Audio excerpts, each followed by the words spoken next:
Dorian Demiri, burokrati i pazvendësueshëm që spyet as për Edi Ramën. Për të gjithë ata që nuk e mbajnë mend, më 3 korrik 2025, Edi Rama mbërriti pa paralajmërim në Bashkinë e Florës, ku zhvilloi një takim rreth 90 minutësh me kryebashkiakun Ermal Dredha dhe drejtuesit e administratës. Kërkoi dorëheqjen e drejtorëve dhe një riorganizim të thellë të administratës vendore, duke përmendur problematika si furnizimi me ujë, pastrimi, menaxhimi i qytetit dhe performanca e institucioneve. Pas kësaj vizite, më 4 korrik 2025, drejtuesit e drejtorive të Bashkisë Vlorë paraqitën dorëheqjet e tyre. Gjithashtu ngritën 2 grupe pune për të analizuar performancën e administratës dhe për të përzgjedhur drejtuesit e rinj. Procesi çoi më pas në largimin e një numri drejtuesish përfshirë Kozma Malin, Olsi Durolin, Jovani Jaupajn, Zambak Selmanin dhe Sokol Kanajn. Ndërta ishte edhe Dorian Demiri, marrëdhënia e të cilit në shërbimin civil përfundoi më 16 korrik 2025 me dorëheqje sipas kërkesës së tij, e cila u pranua.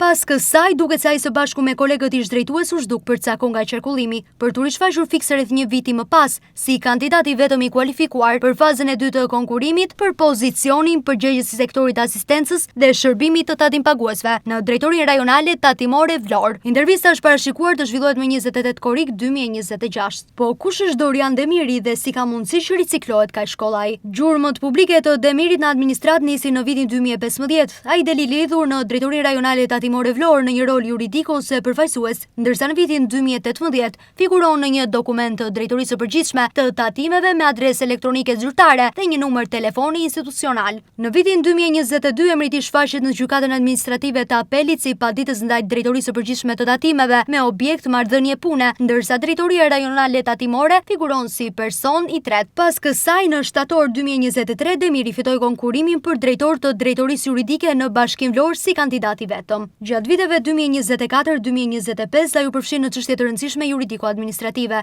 nga banesat sociale dhe hapësirat publike, te krijimi i Vlora Parking, transferimi i pronave shtetërore dhe marrëveshjet për detyrimet e ujësjellësit. Këto ditë, sikundër e përmendëm dhe më lart, sipas njoftimit të Departamentit të Administratës Publike, Dorian Demiri është përsëri kandidat i vetëm i kualifikuar për fazën e dytë të konkurimit për pozicionin përgjegjës i sektorit të asistencës dhe shërbimit të tatimpaguesve në drejtorinë rajonale tatimore Vlorë. Intervista është parashikuar të zhvillohet më 28 korrik 2026. Këtu lindin disa pyetje. Si ka mundësi që sa herë konkuron Dorian Demiri për një pozicion drejtues, ai është kandidat i vetëm? Si ka mundësi që një punonjës i larguar pas këmbguljes së kryeministrit dhe i detyruar të jap dorëheqjen riciklohet sërish? Si ka mundësi që një institucion si tatimet, të cilin ai ka paditur një herë në gjykatë, pranon sërish, madje përsëri si kandidat të vetëm? Çfarë eksperience, kualifikimesh dhe vlerësimesh personale e bëjnë Dorian Demiri një kandidat kaq të fortë, kaq të qëndrueshëm dhe kaq të pazvendësueshëm në administratë, sidomos kur publikisht nuk gjendet e botuar asnjë CV e tij dhe nuk ka ndonjë informacion për arsimin,